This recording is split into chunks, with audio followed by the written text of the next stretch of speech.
What up, guys? Welcome back to the channel. Matthew over here at what seems to be MRE Motorsports. If and when you ever get videos, yeah, it's been rough.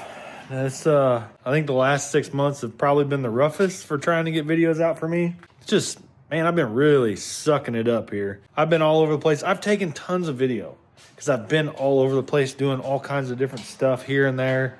Work, track, home, Bloodstain, Raisin, Durango. Like, I've just been all over the place. Mainly because here lately, I just have not had much time out in the shop. And when I do get some time out here, it's like I might only get a couple hours a week at this point out in the shop. And depending on how my week's been or what I've been doing or what I'm thinking about doing, like I usually try and just come out and try and get something done. But it's really hard to get something done in a couple hours.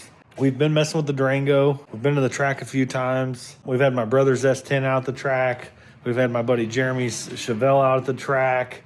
We've had the Bloodstain out the track. This video is just going to be just a pile of just random crap. Yeah, I have no idea. It's probably going to be a long video because there's random stuff. Maybe it'll be a short video because there's only random stuff in it. I've been working on a video for the Raisin, and I got some work done on it here not too long ago. You saw one of the last videos we did. Subframe connectors and stuff. We were working on the torque box stuff. And I've got to finish up the torque box stuff in it and some other miscellaneous stuff. I'm trying to get this thing done before the end of the year. I need it gone because I need space, because I have other projects that are supposed to be coming out, and then I have personal projects that I need to get done that I've just been putting off. And I've got to make some progress this winter. So let's start with a little bit of Durango love. I know a lot of people, I say a lot, not very many, but a few people actually like this thing. Like myself, I love this thing. But I'll drop in a little bit of footage here of what we've been doing to it here lately. We're kind of tinkering with the Durango. I about cut my finger off, so that's cool. Winter's coming. It's right around the corner. We've been chipping away at the Raisin here. I had to move it off the lift because we've got some welding and stuff to do inside the car, and I needed it on the ground to do so. So I moved it out of the way, put it where the BK or where the Durango was, and I said, piss on it, we're gonna put the Durango on the lift, drop the tank so I can change the sending unit in this thing. And we just dropped it out. This thing's pretty easy to get a tank out of it. And I think the last time I had this tank out when I was doing all the maintenance to this thing like 2 years ago, and was trying to get it ready to drive, and you know, long story. I got the ring off of it there. We're gonna try and get this sending unit out. So I think I gotta spray it with some WD-40 because it does not wanna come out of there. So I may have to let it sit overnight. But we'll show you some goodies when we get around to popping this out and show you what's going in it. All right, so we got the sending unit and stuff out. And the sock was pretty old and was laying in the bottom of the tank. Picked up a Holley sending unit for this thing. I don't know what pump's in it. I'm not 450. Yeah, so it's got a 450 pump in it, which is probably enough, but I've got I think I've got a Hellcat 525. Yeah, I thought about throwing in it here. So it's already kind of set up for this style pump. So I mean, it's got the same connector and everything, so I could literally swap this out and just put a 525 in it, which is probably what I'll do. At some point I may want to toss some E85 in this thing, so we may end up needing a little bit more fuel for the pump or for the engine. So we may end up tossing this Thai Automotive 525 pump that we got from South Bay Fuel Injectors. We'll do some configuring here, figure out what I got to do with the evap lines, if that stuff's going to stay. I don't remember if that's a vent or evap. I'll have to check because it's got a little nipple on it there. That's probably evap if I had to guess, which this is set up for evap stuff if I wanted to leave it or if I want to vent. But this is going to be a return style fuel system now. So we're going to mount a regulator up here, a boost reference regulator. That way we get 1-to-1 fuel pressure and boost pressure. That way we don't have fuel issues. This thing has an auxiliary fuel system and stuff on it that we're going to pop off of it. And then we're going to run some new Dash 6 fuel line on this thing and get her fueled up. And as you saw there, We got the Holly sitting unit in this thing. We got the Hellcat 525 pump. We got new fuel lines ran. And I'm actually currently in the process of trying to lay out the harness on this thing and wire up coils and such. There's like 9,000 harnesses on this thing. There's a transmission harness. There's an engine harness. There's a coil harness that I got to make for this thing. Then we've got all the factory harness and stuff that's still on this truck. There's going to be a lot of crap underneath the hood of this truck. I'm going to try my best to make it look good. But as you saw, we got some progress on the Durango. Now, let's show you what little progress we've gotten done on Raisin and kind of where we're at with it. Well, I thought I had the time lapse on. I did not, but we got the rear end out of the Raisin here, and we're going to get ready to start test fitting all this torque box stuff. So, we'll I got to still pull the lower control arms out. The uppers stayed on the rear end, but I got to unbolt the lowers. I'm going to clean all this stuff up before we put it back in the car too. Just because I already got it out. Whatever, might as well clean it up, right? And then we'll clean up underneath the rear here, inside the quarters and stuff. It just makes sense. If you got it apart, you might as well clean it. But yeah, so we'll start trying to do these torque boxes and see where we get with this. All right, so we're working on trying to get these lower torque box plates in, and the SN95, apparently you got to trim the lower torque box to even get these plates up in it. So we got this driver's side one trimmed, and I've got the bolts sitting in because there's a plate that goes inside the car right below the seat base. And good grief. And I got the plate in there. I got bolts dropped down through it, and I'll kind of show you what it looks like. Yeah, so we had to trim up this opening on the lower torque box here to even get the plate up in it. As you can see there, we're gonna try and weld it in the best we can. You can't really get in there and weld all the way around it. I'm gonna go ahead and try and stitch some of these in here and some of these in here, just to add a little bit more strength to the factory one that's just spot welded. And then we'll go through, we'll probably try and weld the very bottom of this and maybe the top up there across. And then I might try and put a little bit of weld here on this. I'll have to try and bend that and get those to touch. And then we got the plate inside here, and we'll have to clean the sound deadening and stuff off, and then we'll weld that in as well. That'll happen once we get the car back on the ground and get it backed up, and we'll get the other side done, then we'll do the uppers, and then we can hopefully get this rear end put back in today, make this back into a roller.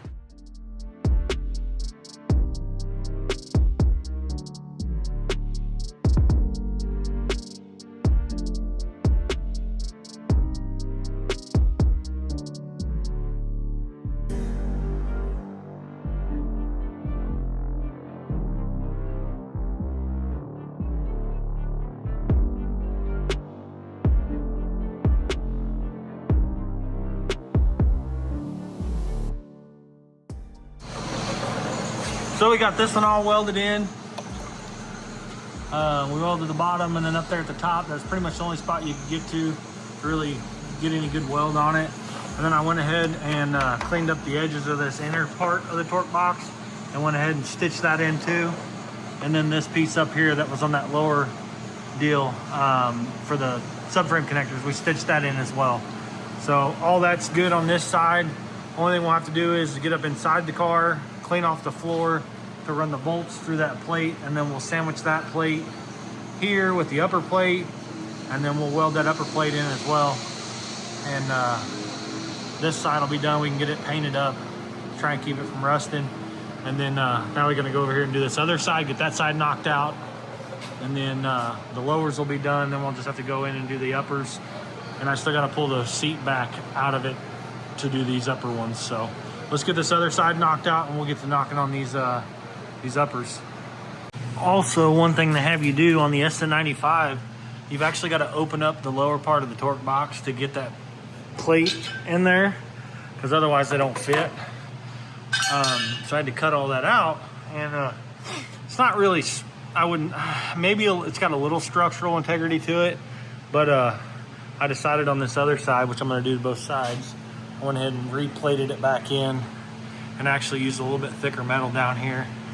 So I got a little self-etching primer on everything, and then I'll go through and hit it with some satin black or some undercoat, and then we'll get this other side knocked out. But definitely makes it look a little bit nicer and neater welding that piece back in. Well, we got both torque boxes, lowers welded in. We got everything painted. Don't have to worry about rust. And then we actually undercoated some of the inside of the fender wells on both sides. Yeah, we got the lowers in and painted. So now we got to work on the uppers. And then once we get the uppers done, we should be able to go ahead and put the rear end back in it and start knocking out a lot of this stuff on this thing. So pretty much the next thing we'll have to do after this is we'll have to get inside the car and weld those plates on the floors that go through the lower torque boxes. And then there's actually plates on the back side of the floor pan for the upper torque boxes. So I'm gonna get to cracking on these uppers and see if we can get something figured out there, and hopefully we can get this knocked out today. And so right there, we've got all the torque box stuff in. I've got to get inside the car and weld that stuff to the floor pan, which is why the car is on the floor. It was on the lift. I had to move it on the floor so I can crawl inside this thing and weld it. With moving that, I decided pull the Durango in and try and get it. Well, it was sitting over there. Move the Durango over on the lift, and that way I could get the fuel tank and stuff out of it and do that. So that's why we did that. And then, like I said, we've been at the racetrack. We hadn't been at the racetrack in months, and we had some stuff go on with the Bloods thing where we made some fuel changes or fuel system changes. We got that stuff sorted out, and we wanted to go out and try and test one more time. So we had a private track rental the other day, and I'll drop in some clips here from the racetrack.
And we're back out at the racetrack again. You haven't been seeing much from us lately, but we're out here. We're still doing things. We got the Bloods thing out here. We got my buddy Jeremy's car out here making some licks today. The weather's beautiful. It's supposed to be 75 today. And we got those new 210 injectors in this thing. We're going to try and lean on it. But Jeremy's coming up for his first pass. We'll see how that goes. And then we'll come up for our first pass with the Mustang. And we're just going to creep up on it. We got it set at like 15 pounds of dome. We're just going to make sure the fueling's good and just creep in on it.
And as you saw there, we finally went a teen, a PB in the Bloodstang. We had a PB 60 foot, a PB 330, and a PB 8th mile. In this outing, I had to try and work on some of the tune stuff. And I was working on the tune stuff because I swapped the injectors out. So I was trying to creep up on the boost so I could sort out the fueling. Once I started getting it sorted out, I was like, okay, cool, let's turn the boost up. So I started turning it up. We got it back to where it was, where it would run bottom 530s. And that's what it did on like 20, I think it was 28 pounds is what it took for this thing to go 530s. After that, I tried to turn it up a little bit more, went a little bit faster. It went like a 24, which the car had been a 23 before. But the 60 foot was a little softer on that one. So it's just a couple hundreds here and there, goes one way or the other. So then I was like, piss on it, let's just swing for it. So I put 38 pounds of dome on that thing and made this last pass where it PB'd and went a 519, went a 117 60 foot and a 335. But if you notice, there was no increase in mile an hour. We went from 28 pounds of boost to 36 pounds of boost and didn't pick up any mile an hour. Something's wrong. Because honestly, I think it probably would have went a 19 on like 28 pounds if I would have just left a little harder on that pass versus the 36 pound pass. Because if I remember right, on the 28 pound pass where it went a 31, I think it was, that pass was like a 120 something 60 foot. And it only left on like 12 pounds, but I normally leave on like 15, 16 pounds. So if I would have left on 15, 16 pounds because everything else stayed the same down low, it probably would have went to 117, 60 foot and still would have ran the 19 out back on 28 pounds of boost. 36 pounds of boost, this thing should run. Honestly, it probably should go bottom 5.0s, I think, on that much boost. But we didn't pick up any mile an hour, so we got to figure that out. It could be converter, back pressure. I don't think it's back pressure, and I don't think it's the converter. Or IATs, the intercooler. We're on a 4-inch core intercooler, but we do have a 6-inch core on the bench supposed to go on the car this winter. I'm everywhere, guys. I'm all over the place. You never know what's going on out here. I never know what's going on out here. Like I said, we got projects coming in this winter. Man, it's just, I've got so much stuff to do and not enough time in the day to get it all sorted out and to do videos and stuff. And I've said it 100 times. I'm really sorry. Been having like a month, like a video a month, and that sucks. But the videos are still coming. I'm still going to be doing it. I'm still doing this YouTube thing. If I decide to quit YouTube, I will make a video saying I quit YouTube. But I got to quit making excuses and make videos. So anyways, guys, that's going to do it for this video. Just kind of wanted to give you a little rundown, kind of what's been going on, where I've been, and all that stuff. I've still been getting comments on videos, and I still try and respond to them as fast as I can. That way people still know I'm alive. And I'm still out here watching these videos and, you know, responding and stuff. So keep commenting, keep subscribing, keep liking, keep sharing, do all that stuff. And we're just going to keep going, guys. Like I said, hopefully we'll get better. Maybe 2026 will be our year. Fingers crossed. If not, we're still doing it. We're still doing our thing, still sharing it with you guys. And I can't thank you guys enough. So, like always, comment, like, subscribe, keep following along. We'll see you guys on the next one.